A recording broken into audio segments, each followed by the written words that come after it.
IVM। भाई हम हिंदुस्तानियों को बतियाना बड़ा पसंद है। बंगाली में अड्डा, उड़िया में खोट्टी, कन्नड़ा में हरटे और हिंदी में पुलियाबाजी। इस कला के लिए हमारी हर भाषा में एक शब्द है। तो प्रणय और मैं तो अक्सर मिलकर पुलियाबाजी करते ही रहते हैं। हमने सोचा कि आपको भी इसमें शामिल कर लिया जाए। तो आइए प्रणय और सौरभ के साथ करते हैं पुलियाबाजी। हेलो सौरभ, कैसे हैं आप? प्रणय, मैं बढ़िया हूँ, तुम बताओ। सौरभ, गणतंत्र दिवस आ रहा है और गणतंत्र दिवस पर कुछ जबरदस्त पुलियाबाजी करनी चाहिए। पिछले साल तो हम लोगों ने डिस्कस कर ही लिया था कि गणतंत्र क्या होता है, संविधान क्या होता है। लिसनर्स एपिसोड 2 में उस पर चर्चा सुन सकते हैं। तो इस बार क्या डिस्कस किया जाए? अरे, गणतंत्र दिवस पे जो है सब लोग अंबेडकर के बारे में हमेशा बहुत बोलते हैं, क्योंकि अंबेडकर ऑब्वियसली ड्राफ्टिंग कमेटी के चेयरमैन थे कॉन्स्टिट्यूशन के। तो बहुत ही उनका सेंट्रल रोल है कॉन्स्टिट्यूशन के मेकिंग में। पर अंबेडकर की बाकी जो राइटिंग्स हैं जो कि बहुत पावरफुल हैं और क्या लिखते हैं उस बारे में कुछ डिस्कस नहीं होता। अंबेडकर का स्टैचू हम लगा देते हैं और एक भाई अंबेडकर ने संविधान किया, उसके अलावा वो क्या लिखते हैं और उन्होंने क्या लिखा था इसके बारे में चर्चा बहुत कम होती है। तो ये एक मेरे ख्याल से अच्छा ओकेजन है जहाँ पे हम अंबेडकर की कुछ राइटिंग्स को डिस्कस कर सकते हैं। हाँ, ये सही बात है। और हम दोनों एक्सपर्ट्स तो नहीं है इस विषय पर थोड़ा बहुत हम लोगों ने जो रीडिंग की है वो डिस्कस करते हैं और आशा करते हैं कि हमारे लिसनर्स हमें और ज्ञान देंगे इसके बारे में। हाँ बिल्कुल, मतलब ये जो है क्या कहते हैं, क्या कहना चाहिए कि एक टू एमेच्योर्स रीडिंग अंबेडकर की तरह से देखना चाहिए। तो हमने अंबेडकर को एटलीस्ट पढ़ा है और हम पढ़ के खुद जो हमें एक्साइटमेंट हुआ है उनकी रीडिंग पढ़ के वो हम शेयर करना चाहते हैं, क्योंकि अंबेडकर का एक तो लिखने का तरीका बहुत जबरदस्त है। वो एक आर्गुमेंट लेते हैं और उसको ऐसे दो इतने साइड से अटैक करते हैं और इतने लॉजिकली अटैक करते हैं कि जबरदस्त है। उनका वो स्टाइल ही जबरदस्त है। पहली बात तो हम ट्राई करेंगे कि वो हम स्टाइल को जो है वो बाहर के लाकर दिखा सकें अपने लिसनर्स को। और जो दूसरा चीज है उनका कि वो एकदम जिसको बोलते हैं हिंदुस्तान का जो पूर्व पक्ष वाला सिद्धांत रहा है, वो अच्छे से जिस आर्गुमेंट को पहले वो डिस्ट्रॉय करना चाहते हैं वो उसको पहले बहुत अच्छे से एक्सप्लेन भी करते हैं। हाँ। उसके बाद बोलते हैं कि अच्छा ये आर्गुमेंट है, अब मैं बताता हूँ ये कैसे गलत है। हाँ।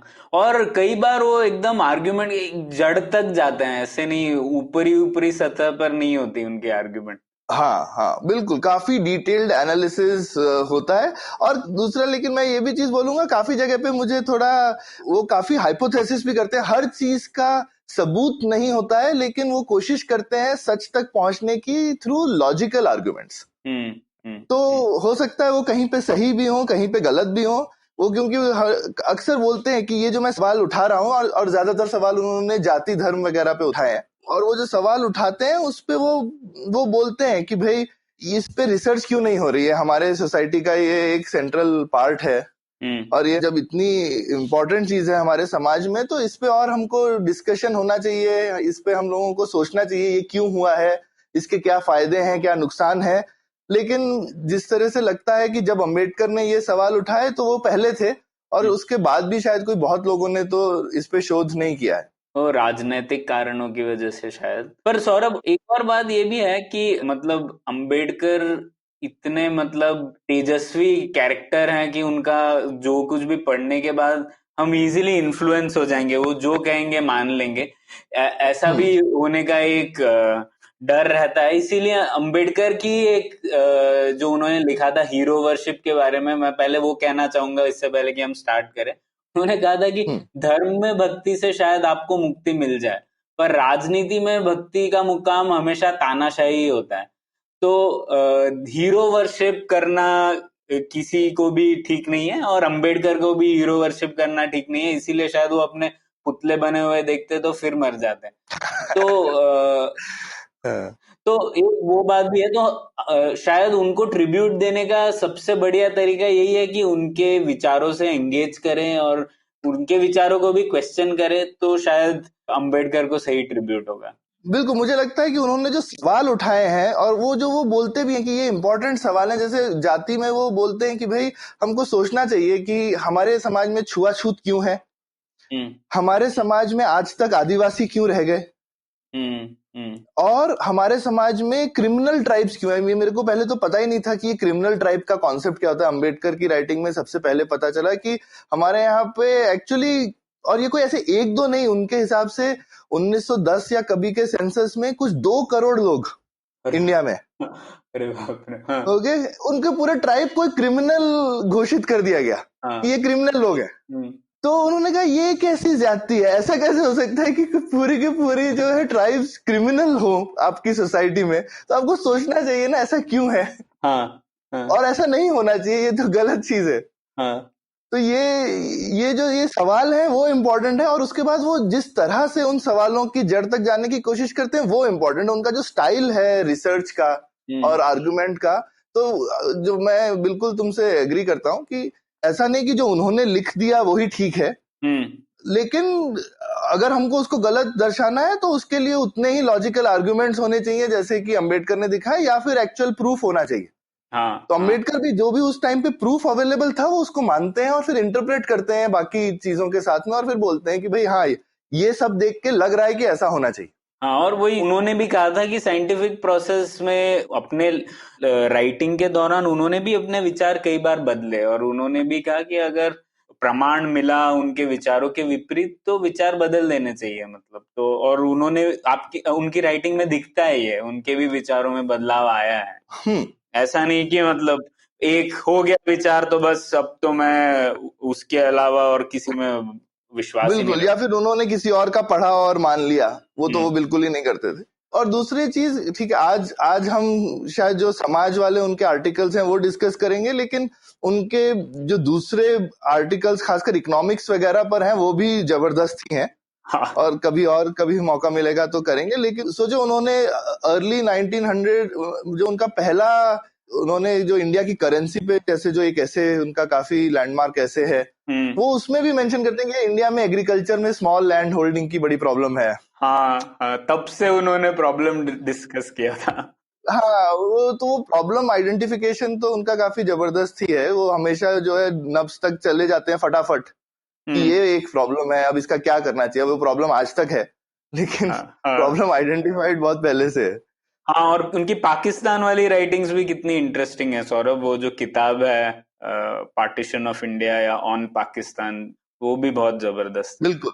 मुझे याद आता है हमारी जो एक गेस्ट है श्रुति राजगोपालन, उन्होंने वो किसी और पॉडकास्ट पे थी, शायद सीन एंड अनसीन पे थी, और उन्होंने ये बताया था कि अंबेडकर अगर ट्विटर पर होते तो वो जबरदस्त होते, क्योंकि उनका एक सेंटेंस में वो जो एक ज्ञान दे देते हैं वो बहुत जबरदस्त रहता है। ये तो सही बात है। मुझे मुझे लगता है अंबेडकर और गांधी दोनों ट्विटर पे होते तो उनकी लड़ाई देखने में मजा आता है ट्विटर पे। हाँ, सही है। तो फिर सीधे मुद्दे पे आते हैं अभी सौरभ। हाँ। तो वैसे तो उन्होंने कास्ट पर ही काफी काफी लेख लिखे हैं, तो हम शायद सब लेख तो हमने पढ़े भी नहीं है और डिस्कस भी नहीं कर पाएंगे। तो आज ऐसे करते हैं, इस चर्चा को 2 भागों में विभाजित करते हैं। पहले हम लोग डिस्कस करते हैं ये छुआछूत के ऊपर जो उनके 2 लेख थे। एक तो untouchability, dead cow and the ब्राह्मण जो एक लेख था, और हु वर द अनटचेबल्स ये दूसरा लेख था। इन दोनों पर पहले चर्चा कर लेते हैं। हाँ। और दूसरा फिर उनका जो काफी लैंडमार्क ऐसे है, जाति प्रथा का उन्मूलन या फिर अनाहिलेशन ऑफ कास्ट, दूसरे भाग में उस पर चर्चा कर लेते हैं। ठीक। और ये ऑर्डर अच्छा है क्योंकि जो पहले 2 लेख हैं उसमें वो एकदम जाने की कोशिश करते हैं जड़ पे कि भाई हिंदुस्तान में क्यों छुआछूत परंपरा आई और जो लोग दलित बने और दलित क्यों बने, और ये उनका काफी लंबा और डिटेल्ड एनालिसिस है कि ऐसा क्यों हुआ। और इसमें जो उन्होंने दूसरी तरफ लिखा कि इसमें गौ मांस जो है वो बहुत ही एक इम्पोर्टेंट चीज थी। तो दोनों चीजों के बारे में हम डिस्कस करेंगे क्योंकि गाय तो अभी भी एक सेंट्रल इशू है इंडिया में, समाज में, पॉलिटिक्स में, और उन्होंने वो तब से आइडेंटिफाई करके रखा हुआ है। हाँ, ये बहुत इंटरेस्टिंग था सौरभ मेरे लिए, क्योंकि पर्सनली मैं कास्ट लिटरेचर पे मैंने ज्यादा पढ़ाई नहीं की है, पर इसमें मुझे ये नहीं पता था कि बीफ ईटिंग और अनटचेबिलिटी में इतना रिश्ता है। तो वो लोग ये ऐसे तो शुरुआती इससे होता है कि जो गोमांस खाता है वह अछूत है, और जो अछूत है उसका गोमांस से कुछ ना कुछ लेना देना जरूर है।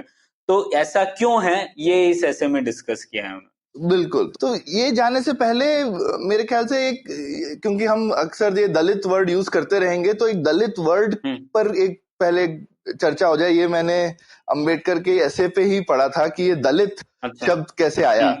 और हाँ जब वो बहुत जबरदस्त था, बताइए आप। हाँ, तो जितना मेरे को मालूम है कि ये, और ये शायद अंबेडकर की खुद की ही थ्योरी नहीं है, ये शायद उससे पहले फूले ने भी और बाकी लोगों ने भी ये डिस्कस किया हुआ था, पर अंबेडकर ने इसको जिस तरह से एक्सप्लेन किया है वो बहुत अच्छे और स्पष्ट रूप से उन्होंने किया। तो अंग्रेजी में जब अंबेडकर लिखते हैं तो वो फ्रेज यूज करते हैं ब्रोकन मैन। और उनका जो कहना चाहिए सेंट्रल थीसिस है कि ये शुरू में अनटचेबल लोग कैसे इवॉल्व हुए सोसाइटी में। तो उसमें वो बेसिकली बताते हैं कि जो पहले ट्राइबल सोसाइटी थी, तो उसमें सबसे पहला चीज था ट्राइबल सोसाइटी में कि काफी ट्राइब्स या छोटे गांव जो होते थे वो अक्सर, क्योंकि लड़ाई झगड़ा तो उन सोसाइटीज में बहुत ज्यादा होता था, एक ट्राइब दूसरे ट्राइब को मार देगी, लूट लेगी। जब भी उनमें कांटेक्ट, कोई भी दो ट्राइब में कांटेक्ट आएगा तो लड़ाई तो होनी है। हाँ, तो ये पुराने पुराने समाज का फीचर है और ये काफी सोशियोलॉजिस्ट ने स्टडी किया हुआ है। अगर आप जेरेड डायमंड की वो पढ़े उन्होंने, जहाँ पे पापुआ न्यू गिनी में ट्राइबल सोसाइटीज डिस्कस करी है, वहां पे मतलब जिसको बोलना चाहिए रेट ऑफ किलिंग इतना हाई है, क्योंकि किसी को भी कोई दूसरे ट्राइब का दिखेगा तो उसने मरना ही है। ठीक है। तो पुराने जमाने में ये चीज जो है पुराने सोसाइटीज का काफी बड़ा फीचर है। होमिसाइड रेट भी काफी हाई रहता है और जेनोसाइड रेट भी बहुत हाई रहता है। ठीक है। तो उसमें उन्होंने बोला कि जब कोई विलेज या कोई छोटी ट्राइब डिस्ट्रॉय हो जाए और उसमें कुछ लोग बचे तो वो क्या करेंगे। और उनको वो बोलते हैं कि ये ब्रोकन लोग हैं, ये टूटे हुए लोग उस सोसाइटी के। तो उन्होंने लिखा कि वो टूटे हुए लोग टिपिकली दूसरे सोसाइटी के पास जाएंगे, और अभी वो क्योंकि पूरी ट्राइब नहीं है तो वो उस तरह से थ्रेट नहीं है उस ट्राइब को, वो एक दो लोग बचे हुए हैं। तो वो जो है एक सोशल पैक्ट कर लेंगे और उस नई विलेज के एंड पे सेटल हो जाएंगे, कुछ उनके लिए यूजफुल काम करने के लिए। अच्छा। और अपनी आजीविका इस तरह से बिताएंगे उस नई सोसाइटी के साथ।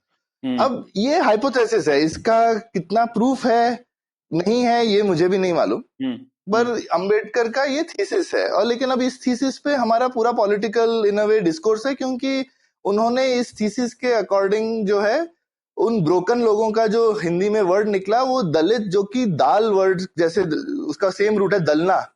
अच्छा। तो जैसे आप दाल को दलते हैं, तो उसी तरह से ये लोग हैं जो दल के बने, क्योंकि ब्रोकन लोग हैं ओ तो इसीलिए वो दलित हो गए। अच्छा। इसीलिए दलित हो गए। ये तो बहुत दलित दिलचस्प। एक, अच्छा। हाँ, तो दलित लिटरल ट्रांसलेशन है ब्रोकन पीपल। हाँ हाँ हाँ हाँ हाँ। अच्छा, तो तो मतलब अब युद्ध उन्होंने में जो हार गए और तो वो एक तरीके से टूट गए थे, और वो एक ये नई सोसाइटी का पूरा हिस्सा भी उन्हें नहीं बनने दिया, तो एज पे थे, इसीलिए उन्हें ब्रोकन कहा गया। हाँ हाँ, और वो अपने ऐसे में जैसे लिखते हैं कि पुराने जमाने में, आई मीन जो एग्जैक्ट वर्ड है वो अंत्यजा और अंत्यवासी बोलते हैं काफी संस्कृत टेक्स्ट्स में। अच्छा। दलित लोगों को, तो उसका तो इनफैक्ट पुराने स्कॉलर्स ये बोलते थे कि भाई वो बेसिकली जो हमारा क्रिएशन का थ्योरी है हिंदुओं में कि भाई पहले कैसे ब्राह्मण पैदा हुए, क्षत्रिय पैदा हुए, वैश्य पैदा हुए, शूद्र पैदा हुए, इसका एक वर्णन है। तो उसमें उन्होंने, पहले लोग बोलते थे कि ये अंत्य इसलिए यूज किया जाता है क्योंकि ये लोग एंड में पैदा हुए। अच्छा। लेकिन अंबेडकर ने उस आर्गुमेंट को काफी अच्छे से डिस्ट्रॉय किया है कि भाई ये जो डिस्क्रिप्शन है हिंदू रिलीजन में वो वर्ण व्यवस्था के लिए है। और एक जो चीज अभी भी लोग कभी कभी इग्नोर कर देते हैं कि दलित लोग वर्ण व्यवस्था के बाहर के लोग हैं, और इन लोगों को हमारे क्रिएशन थ्योरी में डिस्क्राइब किया ही नहीं गया है।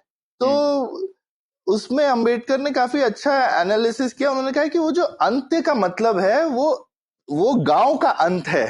अच्छा, वो किसी जोग्राफिकल ऑर्डर एंड का है, अंत नहीं। टाइम का हाँ एंड नहीं है। हाँ हाँ हाँ, और इसीलिए वो अंतवासी वासी इसीलिए भी बोलते हैं कि वो लोग अंत में रहने वाले लोग। और वो प्रथा आप देखेंगे तो आज भी है। आज भी आप गांव में जाएंगे, और ये मैंने पहली बार, मुझे भी पता नहीं था क्योंकि मैं कभी गांव में पला बड़ा नहीं हूं, लेकिन फिर मैंने कर्नाटका में एटलीस्ट गांव वगैरह में गया, मेरे ख्याल से यूपी में भी ऐसा है, मैं एक दो गांव में जब गया था, तो जो दलित बस्ती होती है वो गांव के बाहर होती है। वो ऐसा नहीं है कि गांव के बीच में ही होगी या गांव के साथ में इंटीग्रेटेड होगी। वो ठीक ठाक, मतलब गांव मेन गांव होगा और उसके बाद में थोड़े डिस्टेंस के बाद में यूजुअली दलित बस्ती होती है गांव के बाहर। अच्छा। तो वो, और यही चीज अभी अंबेडकर ने ऑब्जर्व करी महाराष्ट्र में एटलीस्ट, और वो खुद महार जाति से थे तो उन्होंने उसमें ज्यादा स्टडी किया।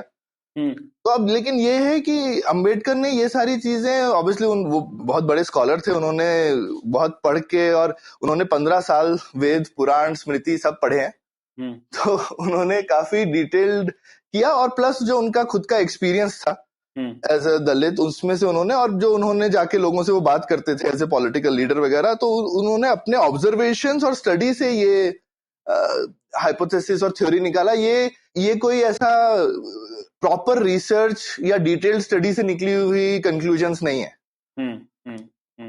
तो ये मुझे जैसा लगता है कि ये एक थ्योरी है, और स्कॉलर्स और रिसर्चर्स को इस थ्योरी को टेस्ट करना चाहिए। मैं ऐसा, ये सुनने में काफी लॉजिकल और लगती है, लेकिन क्या पता। पर सौरभ, तो ठीक है, हम लोग भी उसी तरीके से थोड़ा इन्वेस्टिगेट करते हैं। अब ये जो अंत में जो रहने वाले लोग थे वो अछूत कैसे हो गए, वह परिवर्तन कैसे आया, उसके बारे में अंबेडकर ने क्या बोला है?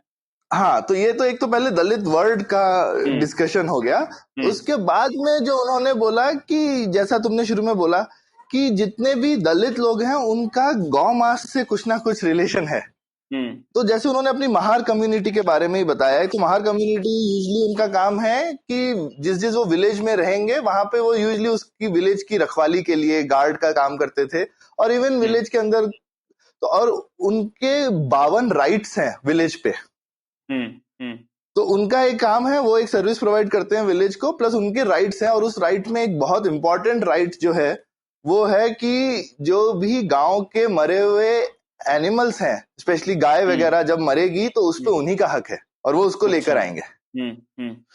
तो उन्होंने यही देखा, जैसे जो जाटव लोग हैं जो कि लेदर का बिजनेस करते हैं, वो अनटचेबल है। तो उन्होंने दिखाया कि ज्यादातर जो अनटचेबल लोग हैं या तो वो गाय से कुछ रिलेटेड बिजनेस करते हैं या फिर बीफ खाते ही हैं। और ये चीज अभी मैं काफी अच्छी बुक पढ़ रहा था, द दलित एंटरप्रेन्योर, जहाँ पे दलितों की एंटरप्रेन्योरियल हिस्ट्री दिखाई थी, तो वहां पे उनके बहुत इंटरव्यूज थे, और ज्यादातर में एक ये मेंशन है कि जितने ज्यादातर जो दलित हैं जब वो लोग सेलिब्रेट कर रहे होते हैं और जब उनका फीस्ट होता है तो द फीस्ट जो है वो इन्वॉल्व्स बीफ। अच्छा। हाँ, अब इसमें मैं लेकिन एक चीज बोलूंगा जो एटलीस्ट अब मेरे पर्सनल ऑब्जर्वेशन से कॉन्फ्लिक्ट करती है अंबेडकर के एक्सपीरियंस में, क्योंकि हम कर्नाटक में रहते हैं। यहाँ कर्नाटक में एटलीस्ट मुझे मालूम है कि काफी जातियां हैं जो दलित नहीं हैं और फिर भी बीफ कंजम्पशन करती हैं। तो ये उनका जो प्रिसाइज कोरिलेशन है ना, उन्होंने काफी कॉन्फिडेंस के साथ ऐसे बोला है कि भाई अगर अछूत है तो बीफ खाते होंगे और नहीं खाते हैं तो नहीं होंगे। दोनों तरह से। दोनों तरह से तो मुझे नहीं लगता है कि ठीक है, क्योंकि हिंदुस्तान बहुत विभिन्न प्रकार की चीजें हैं देश में, और आप एक ही जगह के एक्सपीरियंस को पूरे हिंदुस्तान पे अगर सोचें कि पूरे हिंदुस्तान में वो यूनिफॉर्मली होता होगा तो ऐसा तो है नहीं। तो ये जो चीज है, तो अभी हम उनके वो ऐसे को थोड़ा फॉलो करते हैं, और उस ऐसे में उन्होंने जो 4 क्वेश्चन पूछे हैं वो बहुत अच्छे हैं। तो उस पे जाते हैं। तो क्या है वो 4 क्वेश्चन प्रणय? तो 5 सवाल है उसमें। एक सबसे पहला सवाल था कि क्या रिश्ता है गोमांस का छूत अछूत प्रथा के साथ। ठीक है। फिर दूसरा सवाल था हिंदुओं का क्या हमेशा से नाता था गोमांस के साथ। तीसरा सवाल था गैर ब्राह्मण लोग गोमांस खाना कब उन्होंने छोड़ दिया। ठीक है। चौथा सवाल था कि ब्राह्मण लोग ही कैसे ये मांसाहारी से शाकाहारी हो गए और गोमांस को त्याग दिया।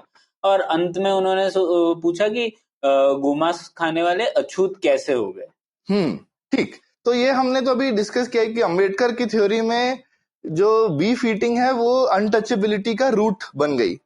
और इसकी वजह से अनटचेबिलिटी जो है, तो और वो हमने अभी डिस्कस भी किया। तो मैं बोलूंगा कि और उन्होंने 1910 के सेंसस को यूज किया है इस डेटा के लिए, जहां पे उन्होंने देखा कि जितनी भी अनटचेबल कास्ट थी सेंसस में, तो ऐसा भी नहीं है कि उन्होंने, I mean as a good scholar he was looking at all the data available. तो 1910 के सेंसस में उन्होंने देखा कि 10 में सेंसस हुआ होगा, 11 में पब्लिश, तो उसमें उन्होंने देखा कि जो भी अनटचेबल्स हैं वो अपने फूड हैबिट्स में बीफ को उन्होंने मेंशन किया हुआ है। तो उसमें तो ये उन्होंने, ये तो हमने खैर डिस्कस किया कि उन्होंने ये चीज कि there is a correlation first, कि भाई कोरिलेशन है, अभी वो कॉजेशन है कि नहीं है इसको वो आगे एनालाइज करना चाहते हैं। तो पहला चीज उन्होंने सवाल किया कि क्या हिंदू कभी बीफ नहीं खाते थे। और ये डिस्कशन काफी, मैं बोलूंगा, कंट्रोवर्शियल है, क्योंकि अभी भी बहुत लोग ये चीज बोलने तो ऑफेंड भी हो जाते हैं, क्योंकि गाय जो है वो काफी पार्ट्स में हिंदुस्तान में काफी, आई मीन, पावन एनिमल है, सेक्रेड एनिमल है। हाँ सौरभ, मेरे एक दोस्त ने बताया कि जैसे गोरखपुर, मुझे ध्यान दिलाया तब मुझे एकदम रियलाइज हुआ, गोरखपुर मतलब गो रक्षा के लिए, राइट? हाँ, गोरक्षापुर का अभ्रंश जो है वो गोरखपुर हो गया है। हाँ, तो मैंने कभी सोचा नहीं था उस तरीके से, इतना महत्वपूर्ण था कि उसके ऊपर एक पूरा मठ है, मतलब। हाँ हाँ हाँ, और यूपी में खासकर, आई मीन, गाय हम बहुत सेंट्रल इशू रहा है पॉलिटिकली भी, और काफी टाइम से डिमांड रहा है कि पूरे हिंदुस्तान में जो है वो गाय के स्लॉटर पे भी बैन होना चाहिए और खाने पर भी बैन होना चाहिए। तो ऐसा क्या हमेशा से था, ये सवाल पूछा ऐसा क्या अम्बेडकर। हमेशा से था, ये अम्बेडकर का सवाल है। तो देखते हैं अम्बेडकर इस चीज को कैसे एनालाइज करते हैं। और इनफैक्ट इसमें अम्बेडकर ने काफी एक स्कॉलर को कोट करके ही बोला है कि पुराने जमाने में गाय को, क्योंकि गाय पावन है इसीलिए खाया जाता था। ये काफी ये कैसे हुआ? खाया ये जाता था ये या फिर उसका मतलब क्या बोलते हैं, यज्ञ किया जाता था क्या? तो जो पावन चीज होती है, आप उसको ऐसे कसाई घर में नहीं मारते। ओके, ठीक है, सही बात। तो पावन चीज जो है आप उसकी आहुति देते हैं। अच्छा। तो आप भगवान को भी वही चीज चढ़ाएंगे ना जो कि पावन है। आप खराब चीज थोड़ी भगवान को कभी देंगे। बिल्कुल, हाँ हाँ हाँ। तो ये एक जो पहले सेंट्रल फीचर है पुराने हिंदुइज्म का, कि हमारे यहाँ आहुति का कल्चर बहुत था। हाँ हाँ। वो अभी हम कहीं कहीं पे उसको ब्रश कर देते हैं कारपेट के नीचे। तो ये हमको समझ में आना चाहिए कि यज्ञ का मतलब ही आहुति है। हाँ हाँ। हाँ, तो यज्ञ हम लोग ऐसे सोचते हैं, यज्ञ यज्ञ मतलब ये जो हम ऐसे बीच में आग जला देते हैं इसको यज्ञ बोलते हैं। हाँ। नहीं, यज्ञ तो अभी क्योंकि हमने यज्ञ चेंज कर दिया है, क्योंकि हिंदुओं ने आहुति बंद कर दी है एक टाइम पे आके, लेकिन बिना आहुति के कोई यज्ञ नहीं है। तो अभी हम आहुति देते हैं, हम सिर्फ एक सामग्री चढ़ा देते हैं ना अंदर स्वाहा करके। हाँ हाँ, करेक्ट, वो रिप्रेजेंटेटिव हो जाता है, मतलब मान लो ऐसा। हाँ, अभी हम नोशनल आहुति देते हैं, हम एक्चुअल आहुति नहीं देते हैं। हाँ हाँ। लेकिन तो ये चीज मैंने एक बार, मुझे भी मालूम नहीं थी, क्योंकि ऐसे वर्ड देखो तो समझ में नहीं आता, पर एक गांधी की स्पीच है बहुत अच्छी। उसमें गांधी जो है वो मेंशन करते हैं कि वो एक्चुअली मुसलमानों को स्पीच संबोधित कर रहे होते हैं। तो वो बोलते हैं, देखिए यज्ञ का मतलब है कुर्बानी। ओके। तो वो बोलते हैं, देखिए आप लोगों के यहाँ कुर्बानी काफी इंपॉर्टेंट कॉन्सेप्ट है और हमारे यहाँ भी है। तो वो बेसिकली यज्ञ को यूज कर रहे थे एज अ सिंबल कि हम लोगों में कितनी समानता है, क्योंकि एज अ पॉलिटिकल लीडर वो चाहते थे कि हमारे में भेद कम हो और समानताएं ज्यादा हो। तो वो बता रहे थे कि देखिए भाई, यज्ञ और कुर्बानी जो है वो एक ही चीज होती है। अच्छा। तो लेकिन उससे वो पॉलिटिकल आर्गुमेंट कितना सही है नहीं है, लेकिन उससे मुझे जो है वो एटाइमोलॉजी जो है वर्ड का मतलब ठीक से समझ में आया, क्योंकि हम तो यज्ञ सुनते हुए बड़े हुए हैं, पर कभी हमने ऐसा नहीं सोचा था कि यज्ञ का मतलब कुर्बानी होता है। हाँ। तो उसके बाद अंबेडकर ने काफी सारे साइटेशन दिए हैं, वेदों में भी और सतपथ ब्राह्मण में भी, और काफी एंशिएंट टेक्स्ट में, जहां पर एविडेंस है कि हिंदू में ब्राह्मण वगैरह सब लोग मिलके हम लोग खाते ही थे बीफ। लेकिन वेदों में जो मेंशन किया गया है कि गाय को नहीं मारना चाहिए, उसका कॉन्टेक्स्ट जो है वो है कि दुधारू गाय को नहीं मारना चाहिए। और ये भी कंटेक्स्ट है शायद कि मतलब वो प्रचलन था इसीलिए उसको प्रिवेंट करने के लिए लिखा गया है ना, मतलब प्रचलन नहीं था तो लिखा ही गया क्यों होगा? हाँ, कोई क्यों मना करेगा कि दुधारू को मत मारो। अब जैसे अशोक के भी जो स्तूप है उनमें भी लिखा है कि दुधारू गायों को मत मारो। तो लोग मार रहे होंगे, इसीलिए कोई राजा मना करेगा ना कि भाई ये प्लीज मत करो। तो उन्होंने जो है वो दुधारू गायों के मारने पे, और मैं बोलूंगा कि शायद अगर प्रेजेंट कॉन्टेक्स्ट में ये गाय की कंट्रोवर्सी के लिए, मतलब मे बी हमको एंशिएंट टाइम से थोड़ा सबक लेना चाहिए कि शायद ये जो काऊ का बैन वगैरह है उसमें और वो अब किसान लोग भी बोलते हैं कि एक बार गाय दूध देना बंद कर दे तो वो लोग उसको सड़क पे छोड़ दे रहे हैं और एक सोशल प्रॉब्लम क्रिएट हो रही है कि इकोनॉमिकली उसको कैसे यूज करें, कि गाय का शायद स्लॉटर बैन कर दीजिए, लेकिन जैसा वेदों में लिखा है कि भाई दुधारू गाय के लिए आप बोलिए, खैर बैन किसी चीज का मॉडर्न सोसाइटी में नहीं होना चाहिए, लेकिन लॉजिकल चीज यही है कि दुधारू गाय जो है उसको अगर ना मारे तो आपके लिए इकोनॉमिकली अच्छा है, एग्रीकल्चर सोसाइटी में तो नहीं मारना चाहिए ना जो गाय दूध दे रही है। तो ये एक चीज उन्होंने लिखी है कि दुधारू गाय को, तो उन्होंने इनफैक्ट काफी सारे इंस्टेंसेस दिए, हम सारे इंस्टेंसेस में शायद जाने की जरूरत नहीं है, लेकिन काफी इंस्टेंसेस उन्होंने दिए हैं जहां रेफरेंस है कि कहाँ पे गाय जो है लोगों ने बोला है। जैसे फेमस डायलॉग यज्ञकल्प का तो है ही कि भाई मेरे को गाय का मांस अच्छा लगता है अगर वो टेंडर हो। तो ऐसे सब चीजें जो है उन्होंने साइट करी हैं। तो फिर मेन सवाल ये आता है कि अगर खाते थे तो छोड़ा क्यों।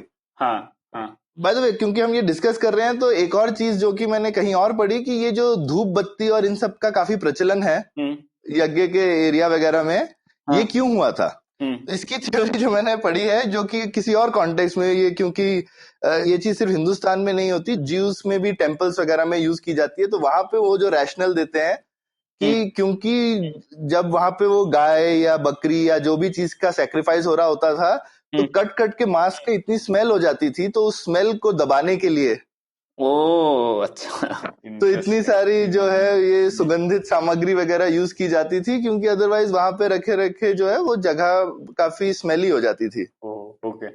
इसमें एक और सौरभ मैंने जो पढ़ा था ऐसे में याद आया, ऐसे इंटरेस्टिंग चीज कि अतिथि को गोघ्न कहने लग गए, अंबेडकर कहते हैं इस ऐसे में, क्योंकि गोघ्न इसलिए कहने लग गए क्योंकि जब भी अतिथि आते थे तो शायद बीफ सर्व किया जाता था, तो एक टाइम के बाद ऐसे हो गया कि अतिथि की वजह से गो हत्या बढ़ने लगी, तो इसीलिए अतिथि को गोघ्न कहने लगे और एक इंजंक्शन दिया गया कि जब भी कोई अतिथि आ रहा हो तो गाय को खुला छोड़ देना चाहिए जिससे कि उस गाय की हत्या ना हो। अरे तो ये भी एक इंटरेस्टिंग हाँ, ये तो इंटरेस्टिंग। हाँ ठीक है, तो अब हम लोग उस सवाल पे आ जाते हैं, बदलाव कैसे आया। तो यहाँ पे मेनली अंबेडकर जो है उनका मानना है कि ये बदलाव जो बौद्ध धर्म का प्रचलन हुआ और बौद्ध लोग जो हैं वो सैक्रिफाइस के या यज्ञ के खिलाफ थे। तो बुद्ध ने ही काफी इसके खिलाफ बोला है कि भाई एनिमल सैक्रिफाइस नहीं करने चाहिए, और उनका काफी एम्फेसिस इसी चीज पे था। वो ये नहीं बोलते थे कि वेजिटेरियन हो जाओ, बुद्ध खुद भी वेजिटेरियन नहीं थे। वो बोलते थे लेकिन क्योंकि एनिमल सैक्रिफाइस के और भी बहुत सारे प्रॉब्लम थे, जैसे हमने देखा अगर आप खूब सारे यज्ञ करते रहेंगे तो धीरे धीरे आपके पशु जो एग्रीकल्चरल कैटल और ये सब खत्म होने लगेंगे ना, तो ये तो सोसाइटी के लिए ठीक चीज भी नहीं है। तो आप अगर लिमिटेड तरह से खाएं या फिर जब वो मरने वाली हो या फिर दूध देना बंद कर दें तो वो अलग चीज है, लेकिन जब सैक्रिफाइस दिया जाता था, इनफैक्ट सैक्रिफाइस देते टाइम पे तो लोग एकदम हेल्दी और जितनी अच्छी हो उतना प्रेस्टीज बढ़ जाता है सैक्रिफाइस का। तो सैक्रिफाइस में तो लोग ऐसा नहीं करेंगे कि खराब चीज करेंगे, सैक्रिफाइस में आप प्रेस्टिजियस चीज की सैक्रिफाइस करते हैं। तो वो चीज के काफी खिलाफ थे, और बौद्ध धर्म तो हिंदुस्तान में बहुत ज्यादा पॉपुलर हो गया था। तो अंबेडकर का ये मानना है कि ऑब्वियसली एक हिंदुस्तान में हम इतना सोचते नहीं है कि भाई हिंदुस्तान हिंदू देश था और उससे बौद्ध देश हुआ और फिर से हिंदू देश हो गया। कैसे हुआ है? हाँ, ये कोई छोटी बात नहीं है, और हम इसको बस ऐसे पढ़ लेते कि हाँ हिंदू से बौद्ध हो गया, बौद्ध से हिंदू हो गया। ये तो काफी बड़ा इवेंट है किसी भी सोसाइटी के लिए, और ये कभी भी कॉन्फ्लिक्ट फ्री नहीं होता है और नॉन वायलेंट भी नहीं होता है। तो ये दोनों ही साइड में, आई मीन हिंदू से बौद्ध होने में भी वायलेंस काफी था और बौद्ध से हिंदू होने में भी बहुत वायलेंस था सोसाइटी में। तो ये सब जो वायलेंट हमारा हिस्ट्री है उस पे स्टडीज कम होती हैं। अभी रिसेंटली जो political violence in ancient India book है उसमें काफी डिटेल में डिस्कशन है इस चीज के ऊपर में, पर इन जनरल तो लेकिन अंबेडकर खैर उस वायलेंस पे फोकस नहीं कर रहे हैं। अंबेडकर बोलते हैं कि उस समय हिंदू सोसाइटी को रिस्पॉन्ड करना पड़ा बौद्ध चैलेंज को, क्योंकि बौद्ध लोग पॉपुलर हो रहे थे इस चीज के लिए कि भाई एनिमल सैक्रिफाइसेस नहीं होने चाहिए, और लोग कह रहे थे हाँ ये अच्छी चीज है, उनको ठीक लग रही थी चीज, और वो लोग हिंदू धर्म छोड़ रहे थे। तो फिर हिंदुओं ने, और जब आप काउंटर करेंगे तो आप सिर्फ अपना नहीं सकते, आप एक स्टेप और आगे जाएंगे। तो ये उनकी थ्योरी है कि भाई हिंदू सोसाइटी ने इसको काउंटर किया कि ठीक है, एनिमल सैक्रिफाइस तो हम बंद कर रहे हैं, वो छोड़ो, हम तो वेजिटेरियन भी हो जाएंगे। हाँ हाँ और ये शायद उन्होंने इवन, क्योंकि उस समय जैन धर्म भी पॉपुलर था और जैन धर्म में तो वेजिटेरियनिज्म था, हम्म तो अंबेडकर सिर्फ बौद्ध धर्म पे फोकस करते हैं। मेरे हिसाब से शायद जैन धर्म का भी इन्फ्लुएंस इसमें रहा होगा। वही सौरभ, ये पार्ट मुझे थोड़ा कमजोर लगा लॉजिक का, क्योंकि इसमें उन्होंने ये नहीं एक्सप्लेन किया है कि बौद्ध धर्म में पहले कैसे सैक्रिफाइस क्यों उन्होंने प्रिवेंट किया, या फिर उसमें भी फॉलोअरशिप कितनी थी, लोग मानते थे कि नहीं, तो वो थोड़ा पढ़ना पड़ेगा और उसके लिए। हाँ हाँ, तो लेकिन ये चीज ठीक ठाक डॉक्यूमेंटेड है, क्योंकि बुद्ध के लेक्चर्स हैं और उनके इंजंक्शंस हैं, क्योंकि उन्होंने उनकी काफी स्टोरीज भी हैं कि जहाँ पे वो जाके लोगों से डिस्कशन करते हैं और वो शास्त्रार्थ वगैरह में जीतते भी हैं उनसे इन अ वे कि भाई ये एनिमल सैक्रिफाइसेस नहीं करने चाहिए, इससे आपको, आई मीन बुद्ध की अपनी थ्योरी थी कि आपको कैसे मोक्ष मिलता है, तो वो बोलते थे कि एनिमल सैक्रिफाइस करने से आप कोई पुण्य नहीं कमा रहे हो, इससे आपका कुछ नहीं होने वाला है। ठीक है, तो ये एक उनका रिलीजियस आर्ग्यूमेंट था। ठीक है, तो ये एस्टेब्लिश हो गया कि ब्राह्मण क्यों मांसाहारी से शाकाहारी हो गए। पर तीसरा सवाल जो है कि जो गैर ब्राह्मण लोग थे, उन्होंने गौमांस खाना क्यों छोड़ दिया और कब छोड़ दिया? तो ये इस पर्टिकुलरली इस ऐसे में नहीं है, लेकिन एक और मैंने अंबेडकर का जो ऐसे पढ़ा है, उसमें अंबेडकर लिखते हैं कि हमारी सोसाइटी का जो हायरार्की है, उसमें जो हमारी कास्ट हैबिट्स हैं वो ऊपर से नीचे फ्लो होती नहीं है। सौरभ, इस ऐसे में भी था एक्चुअली, उन्होंने लिखा है कि मतलब संस्कृताइजेशन जो एक सोशियोलॉजिकल प्रोसेस बताया गया है, वो कारण था इसका कि गैर ब्राह्मण लोग भी ब्राह्मण लोगों को फॉलो करने लग गए और इसीलिए उन्होंने भी छोड़ दिया। हाँ थोड़ा ब्रीफली बताया उन्होंने। हाँ, तो कुछ और जगहों पे उन्होंने डिटेल में भी ये चीज एक्सप्लेन करी है कि तो हमारी सोसाइटी में जो स्ट्रक्चर है और काफी सारी हैबिट्स है वो थ्रू इमिटेशन चलती हैं, और उसमें वो एनालिसिस इस तरह से भी देते हैं कि अगर आप काफी सारी प्रैक्टिसेस को एनालाइज करेंगे तो जो भी ट्रेडिशनल हायरार्की है कास्ट की, उसमें देखेंगे तो वो ऊपर से नीचे आते आते वीक होती जाती हैं, जैसा कि इमिटेशन में अक्सर होता है। तो ये जो चीज है, और इसमें अगर आप इमिटेशन में देखोगे तो फिर अंबेडकर बोलते हैं कि एक तरह से हमारी सोसाइटी में अगर खाने के तरह से देखा जाए तो 3 तरीके के लोग हैं। एक तो शुद्ध शाकाहारी हो गए, और अंबेडकर ने ये नहीं लिखा, मैं बोलूंगा, मतलब शाकाहारी में भी हमारे यहाँ पे बिना लहसुन प्याज वाले भी शाकाहारी होते हैं। ठीक है, तो हमारे यहाँ पे काफी सारे ग्रेडेशन है, शाकाहारी, बिना लहसुन प्याज वाले शाकाहारी भी होते हैं, पर एनीवे शाकाहारी, फिर मांसाहारी।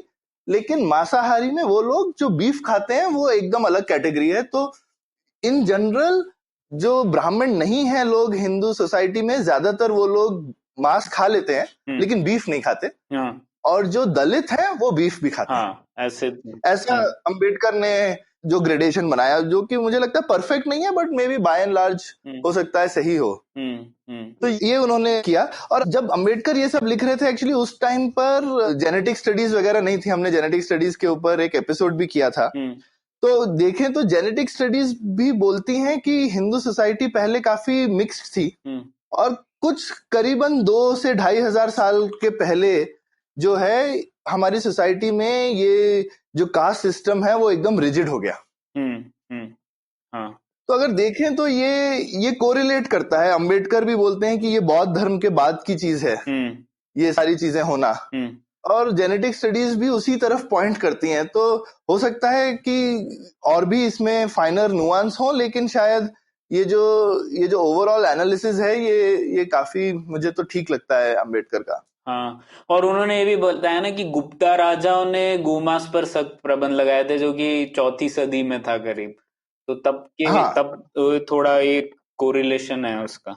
बिल्कुल बिल्कुल, तो ये बढ़ता गया। और फिर वो ये भी चीज, अब अगर हम वापस जाएं कि वो दलित लोग भी दलित कैसे रह गए, तो वहां पे वो एक और इंटरेस्टिंग सवाल पूछते हैं कि ये जो उन्होंने सोशियोलॉजिकल थ्योरी बताई कि भाई हर जगह ऐसे कुछ ब्रोकन लोग, दलित लोग बन जाएंगे हर सोसाइटी में, तो अगर आप देखें तो उसमें कोई ऐसा डिस्कशन नहीं है कि ये हिंदुस्तान में ही होना चाहिए, हर जगह होना चाहिए ना। तो उन्होंने एक्चुअली स्टडी किया कि बाकी देशों में भी ऐसा है क्या, और उन्होंने देखा कि उनको एटलीस्ट आयरलैंड में ऐसे केसेस मिले जहां पे ऐसा होता था पहले। अच्छा। हाँ, और फिर उन्होंने ये सवाल पूछा कि बाकी देशों में धीरे धीरे वो लोग क्यों इंटीग्रेट हो गए और हिंदुस्तान में क्यों नहीं हुए। और उसका आंसर है अनटचेबिलिटी। क्योंकि बाकी देशों में ठीक है, लोग इस तरह से गांव के बाहर बाकी जातियों का इकट्ठा हो जाना, ये बाकी जगहों पे भी होता था या बाकी ट्राइब्स का।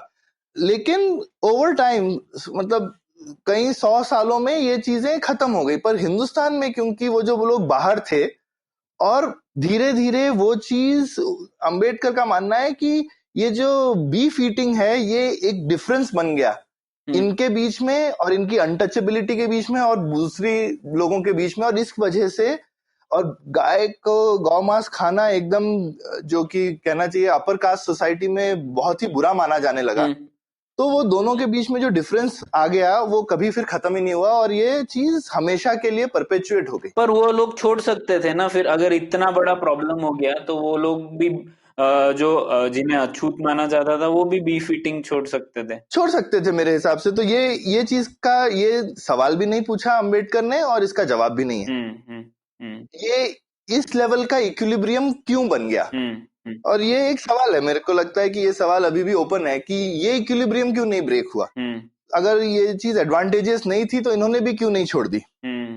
एक कारण ये हो सकता है सौरभ, जो हम लोगों ने पहले डिस्कस किया, कि क्योंकि उन्हें कुछ राइट्स और सोसाइटी में उनको एक रोल दे दिया गया था, तो अगर वो परफॉर्म नहीं करेंगे, जैसे मृत पशुओं को लेकर जाना, अगर वो नहीं करेंगे तो उनके ऊपर और पनिशमेंट्स दे दे सोसाइटी, इसीलिए शायद फोर्स हो गया कि ठीक है ये काम तो करना ही है। पॉसिबल है, क्योंकि फाइनली सोसाइटी में ये काम तो था ही। अगर आप एकदम बोल दें अब हम गाय से रिलेटेड कुछ नहीं करेंगे, पर गाय तो मरेगी ना, उसको कुछ तो करना है। आप आंख बंद तो नहीं कर सकते। जैसे अभी हम लोगों ने यूपी में देख रहे हैं, राइट, उन्होंने बोल दिया कि अब इसको कुछ छूना नहीं चाहिए। तो ये तो नहीं है कि गाय जो है वो दूध देने के बाद में डिसइंटीग्रेट होके डिसअपियर हो जाएगी। उसका कुछ तो होना है ना। तो ये अचानक से ये चीजें, तो ये हो सकता है कि एक सोसाइटी में बैलेंस बन गया हो। पर अगेन ये हमारा भी कंजेक्चर है, ये हम किस प्रूफ के साथ बोल सकते हैं ये पता नहीं। पर बाय द वे अंबेडकर ने एक चीज के लिए प्रूफ ढूंढा है थोड़ा सा, कि वो उन्होंने ये चीज ढूंढी।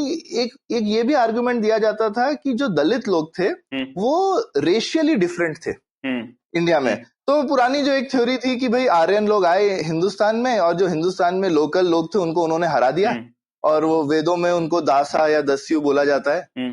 तो उन लोगों को हराया और वो लोग फाइनली दलित बन गए क्योंकि उनको हरा दिया गया था। अच्छा, लेकिन वो थ्योरी उसको वो काफी डिस्ट्रॉय करते हैं। पहले तो वो बोलते हैं कि हिंदुस्तान में कोई रेशियल डिफरेंस नहीं है कास्ट के अक्रॉस। तो ये चीज वो काफी अच्छे से उन्होंने डिस्क्राइब करी है। हाँ, उन्होंने बोला है कि कास्ट एक, मतलब जाति प्रथा एक रेस के अंदर का ही विभाजन है। हाँ, अलग अलग रेस का विभाजन नहीं है। बिल्कुल बिल्कुल। और ये चीज अभी देखें तो जेनेटिक स्टडीज में भी निकल के आई है कि जो पुराने जमाने में जीन मिक्सचर पूरा, मेरे को लगता है अगर ये जेनेटिक स्टडीज अंबेडकर के पास होती तो वो उसका बहुत अच्छे से यूज करते। बिल्कुल। और वो बताते हैं कि देखो एकदम मेरे पास प्रूफ है ये चीज का कि भाई 2-2.5 पहले तक पूरा जीन पूल इंडिया में मिक्स हुआ है और उसके बाद में रुक गया कास्ट की वजह से, सोशियोलॉजिकल वजहों से रुका है। हाँ, सोशियोलॉजिकल वजहों से रुका है और हमको सोशियोलॉजिकल वजह ही ढूंढनी है। तो इसमें वो एक चीज जो अच्छी ढूंढते हैं कि उन्होंने गांव में जाकर वो ये चीज उन्होंने देखी कि जो उनके कुल देवता वगैरह हैं गांव में, तो जो दलित जो गांव के बाहर रहते हैं, मतलब वो फाइनली तो एक ही गांव होता है, लेकिन उनके जो कुल देवता हैं और गांव के कुल देवताओं में उन्होंने फर्क देखा। अच्छा। तो उससे उन्होंने देखा कि ये जो, क्योंकि जो कुल देवता है वो आपकी ओरिजिनल ट्राइब के सिंबल हैं। और वो चले आए, तो वो एक उसको एज अ प्रूफ देखते हैं कि भाई ये जो उनके पास जो टोटेम्स हैं और जो उनके पास बेसिकली जो उनके सिंबल्स हैं उनके ट्राइब के, वो अलग हैं। तो उससे वो एक और प्रूफ देते हैं कि भाई ये जो उनकी ब्रोकन मैन वाली थ्योरी है डिफरेंट ट्राइब्स की, ये सही है। ठीक है सौरभ, तो फिर हम लोग अपने लिसनर्स को भी बोलेंगे ये ऐसे जरूर पढ़िए और फिर बताइए कि उनको क्या लगता है इस विचारों के बारे में। हाँ, क्योंकि इसमें काफी सारे विचार जो हैं वो थोड़े से, जिसको मैं बोलूंगा कि जो हमारा कन्वेंशनल विजडम हम सुन के बड़े होते हैं उससे बहुत अलग है। और आपको काफी अलग सोचने पर मजबूर करते हैं। और शुरू में हम या तो बस सुन के कोशिश करते हैं कि अनसुनाई कर दें, ये सब क्या बोल रहे हो भाई सुबह सुबह, हाँ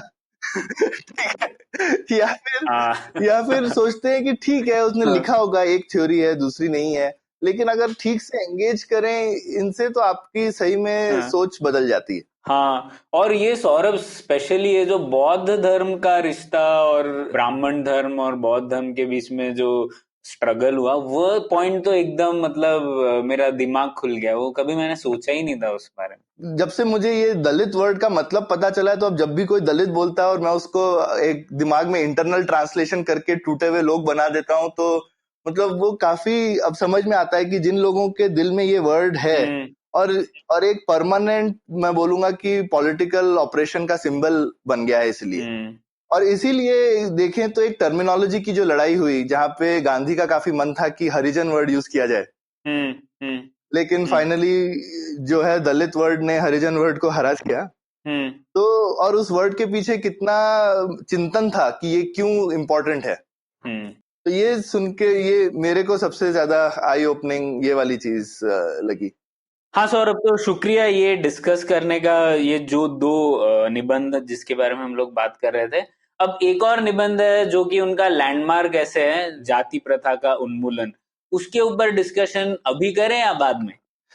मुझे लगता है प्रणय, वो इतना लैंडमार्क उनकी बेसिकली स्पीच थी जो कि उन्होंने फाइनली पब्लिश करी, क्योंकि उनको वो स्पीच देने नहीं दी गई। अच्छा। और उस स्पीच की कहानी ही बहुत जबरदस्त है। उसमें उनका गांधी के साथ में वाद विवाद है, और वो स्पीच का जो कंक्लूजन है जिसमें वो बोलते हैं कि अगर, जिसको उन्होंने अंग्रेजी में एनहाइलेशन ऑफ कास्ट बोला है, कि अगर कास्ट प्रथा को खत्म ही करना है, वो बहुत ही डिटेल तरह से, जैसा उनका स्टाइल है, उस कंक्लूजन पर आते हैं। और वो एंड में बोलते हैं कि अगर कास्ट खत्म करनी है तो हिंदू धर्म ही खत्म करना पड़ेगा। अरे ये तो मतलब ओके, तो ऐसा उनका जबरदस्त का कंक्लूजन है। और वो एंड में, और ये 1935 की बात है कि करीब की, और वो स्पीच अपनी ऐसे एंड करते हैं कि यार वो इतनी सारी दिक्कतें गिनाते हैं, और फिर बोलते हैं कि भाई अब जो है आप डिसाइड कीजिए ये कैसे करना है, क्योंकि मैं तो चला। अच्छा। तो वो उसके अंत में बोलते, मैं हिंदू धर्म छोड़ के जा रहा हूँ, ये मेरे बस की बात नहीं है। तो ये तो काफी मतलब विवादास्पद और डिटेल्ड ऐसे है, तो इसके ऊपर तो एक खुद एपिसोड ही होना चाहिए उसके कंक्लूजन ऐसे जबरदस्त हैं, तो हमको फॉलो करना चाहिए कि ये कंक्लूजन पे अंबेडकर कैसे पहुंचते हैं, और उनका गांधी ने जो जवाब दिया है वो भी अच्छा है। और तो ये चीज मेरे हिसाब से डिजर्व करती है अपना एक स्थान। बिल्कुल। तो फिर ये एपिसोड अभी इसी वक्त एंड करते हैं फिर सौरभ, और मैं लिसनर्स को ये कहना चाहूंगा कि अंबेडकर के काफी लेख मिनिस्ट्री ऑफ एक्सटर्नल अफेयर्स, विदेश मंत्रालय की वेबसाइट पर फ्री में उपलब्ध है। तो पूरा कंपाइलेशन कुछ 16-17 वॉल्यूम्स का वहां पर है। उसमें कुछ लेख नहीं मिलेंगे आपको, पर काफी राइटिंग अंबेडकर की वहीं एक जगह अवेलेबल है। तो जरूर पढ़िए और बताइए हमें, विचार अपने हमसे जरूर शेयर कीजिए, मजा आएगा। शुक्रिया सौरभ। बिल्कुल, थैंक्स प्रणय, मजा आया आज की डिस्कशन में। तो उम्मीद है आपको मजा आया। पुलियाबाजी में शामिल होने के लिए हमसे मिले puliyabazi@gmail.com या फिर @puliyabazi ट्विटर पर। फिर मिलेंगे अगली Puliyabaazi. Did you know that Parsis in Mumbai, instead of being left at the Tower of Silence after they die, are now cremated? And why? Because a cow fell sick in the early 1990s. Did you know that the smog in Delhi is caused by something that farmers in Punjab do, and that there's no way to stop them? Did you know that there wasn't one gas tragedy in Bhopal, but 3? One of them was seen, but 2 were unseen. Did you know that many well-intentioned government policies hurt the people they're supposed to help? Why was demonetization a bad idea? How should GST have been implemented? Why are all our politicians so corrupt when not all of them are bad people? I'm Amit Verma, and in my weekly podcast, The Seen and the Unseen, I take a shot at answering all these questions and many more. I aim to go beyond the scene and show you the unseen effects of public policy and private action. I speak to experts on economics, political philosophy, cognitive neuroscience, and constitutional law so that their insights can blow not only my mind, but also yours. The Seen and the Unseen releases every Monday. So do check out the archives and follow the show at seenunseen.in. You can also subscribe to the Seen and the Unseen on whatever podcast app you happen to prefer.